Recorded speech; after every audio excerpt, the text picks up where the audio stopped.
Hello everyone, I have just read chapter 4 of Coruscant Nights, Jedi Twilight. I was actually going to try and read this earlier, but I barely had any sleep at that time. So I decided to, and I started reading it, I was struggling to properly focus on it, so I decided I'd get some sleep and then I'd read it when I woke up, so that's what I've done. So we are finally meeting our main character, Jax Pavan, 4 chapters in. I really do think chapters 1, 2, and 3 could have just been one long chapter.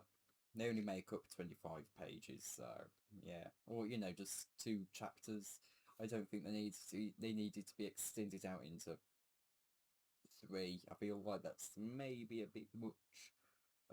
Especially because, if you're going chapter by chapter, and like me, it's taken me about 4 or 5 days just to get to this chapter. So yeah. Anyway, or 3, don't remember. But yeah, we finally meet Jax Pavan here. So uh, we learn that on the back of the book it says he's a private investigator. But in this chapter it says he's a bounty hunter, so maybe that changes as the book goes on. I'm only 40 pages in, so, and there's like 300 pages, so yeah, maybe that changes as we go on. But yeah, we got Big Jax Pavan's working as a bounty hunter, and he's having an argument with a Hut called Rocco, and Jax is doing very well to keep himself calm and not really getting too frustrated. And the Hook is frustrated because um he had ordered Jax to bring him a Syrian alive. And Jax did bring the Syrian alive, but then the Syrian stopped his own heart and died. And and Rocco isn't wanting to give Jax the credits because he orders him to bring the Syrian alive, and Jax is arguing that he did bring him alive and that the Syrian decided to off himself. And eventually Rocco just goes. Eventually Rocco, I think it's something like he just goes tired of it. And he's wanting to, of course, keep his credits at this point. He doesn't want to give them over to Jax, so he lets his 2 bully boys try to handle it, and Jax is left with an ultimatum of having to either just take their blaster shots to himself, or having to use the Force. And he winds up using the Force to pull the blasters, and he lets the 2 bully boys run away. And he thinks to himself that he should have killed them, but he knows he wouldn't have been able to bring himself to do so. And then he starts looking over the broken bridge that he's on, and looks down into the abyss. And this is where this chapter just starts dragging on. It just, for about 4 pages, just gives us a bunch of exposition about. It's not even like what Nick had. I want to say it gave us exposition about Jax's past, but it really didn't. It just told us little bits like about how it's kind of just been telling us how Jax has been doing ever since the fall of the Empire. I actually really do not remember much of what he was saying, actually, now that I think about it. It really just did drag on. It basically just paused the plot of the chapter just to give us a bunch of exposition that I honestly do not remember. I remember bits of it. He was talking about how he was now dressed as a spacer, trying to be inconspicuous. How he's now the very thing he didn't want to be, which is hunting people for credits. The very thing he had fought to stop during his time as a Jedi. How he's now, of course, looks more like a spacer. Shaved his hair, shaved his beard.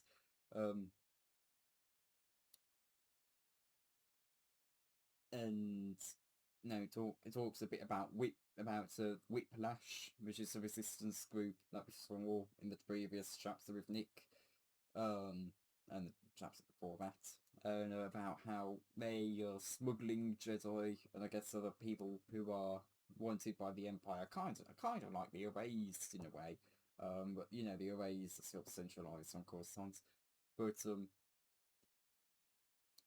you know, they and how he'd be welcome in there, but he wants to help others first, and maybe this is his chance to actually go there because the Buddy Boys are sure to tell Rocco about him using the Force, and he's going to be outed and probably will need to escape.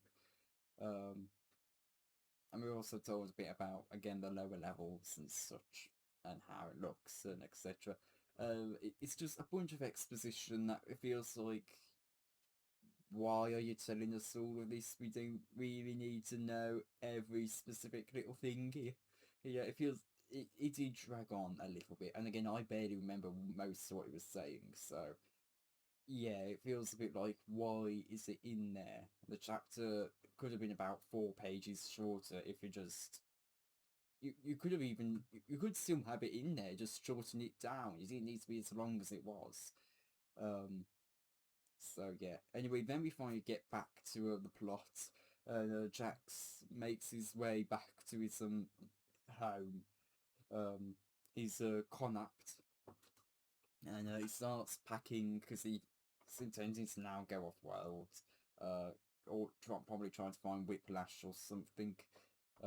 Which is funny that we're already talking about going off world. It's only the 4th chapter, and this is a book called Coruscant Nights, not, not Galaxy Nights. I know they're not gonna leave Coruscant so soon, but still, yeah, but yeah, it feels a bit, but yeah, he starts taking some of his personal possessions. We're told about how, he had known Anakin Skywalker, and about how he felt like he was one of the ones he considered himself one of the people that Anakin could confide in, and he once said something about Obi-Wan about him restraining, stopping him from reaching his true potential, his true power. And he's noticed some dark webs and strings in the Force there, and it wasn't even, and it happened so quickly that he didn't even know it was real. And he considered, and he was thinking, well, and he thinks now, well, what if he told the Council, the Jedi Council, about it? And he decided that, and he just came to, and he determined that they probably wouldn't really, well, they probably just dismiss it because they didn't see anything wrong with Anakin, and that's probably what would have happened. We know what the Jedi Council is like. They probably would have just dismissed it. Um, and he wonders if Anakin's even still alive, and if he is, he's probably fled, or, or he's dead. Um, and he wonders if he's even brought balance, and he wonders if he did bring balance to the Force.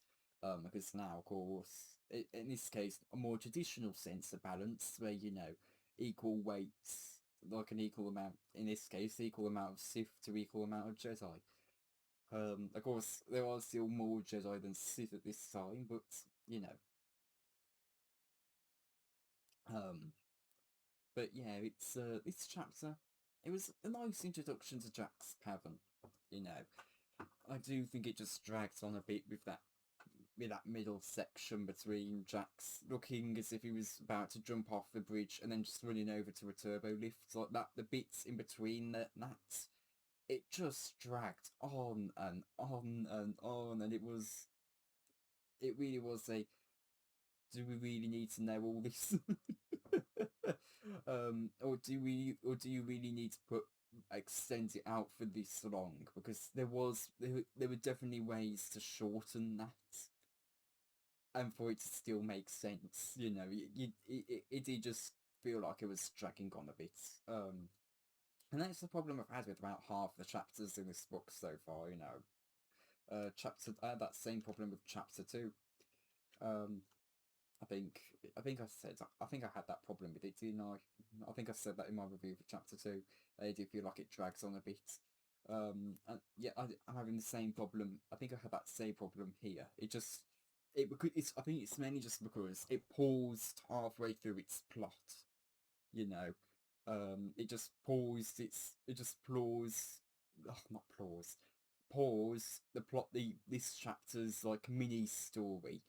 Um, halfway through just to give us a bunch of exposition that again I don't even remember most of, and then it got back to what its plot was. Yeah, it just didn't feel like. It felt like, did we really need it in that length? Like, it does play an important part for the rest of the chapter, and I do remember the key bits that are important, but yeah, it feels just a bit like, do we really need to know all that as in the amount of words that Michael Reeves here used? Um, yeah, it just feels like you could have just trimmed that down, and it wouldn't have dragged on as much as it did. Um, yeah, but still, I enjoyed the chapter. Um, it looks like I wouldn't be surprised if next chapter's introducing us to some new into some other characters who are going to be in the main character cast thing. You know what I mean? They're going to be in the main characters. Because it doesn't look to feature Nick or Jax. It has, I see a Biff in here and someone called Zendua. But yeah, overall thoughts on chapter 4.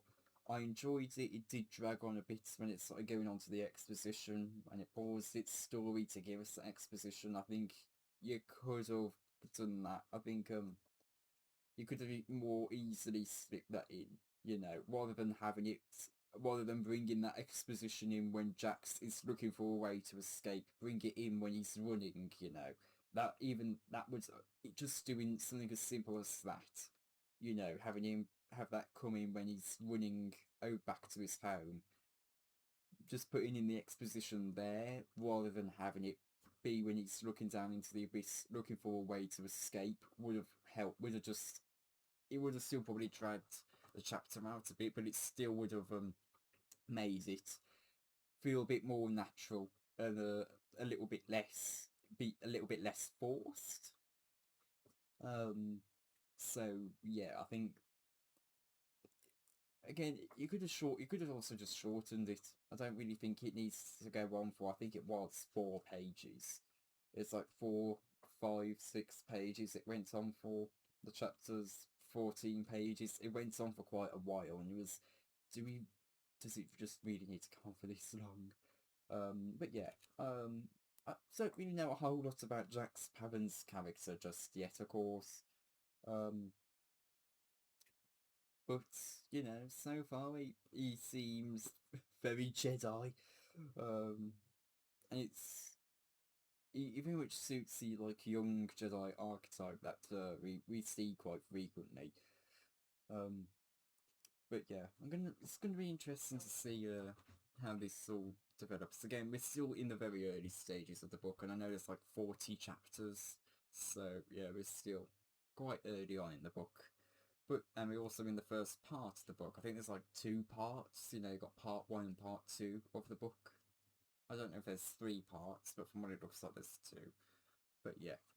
Anyway, that brings an end to this review. I don't really have anything else to say. Um, I, it wouldn't surprise me if Rocco comes back at some point. It wouldn't surprise me if he's important at some point. So yeah. Anyway, thank you all for watching, and goodbye.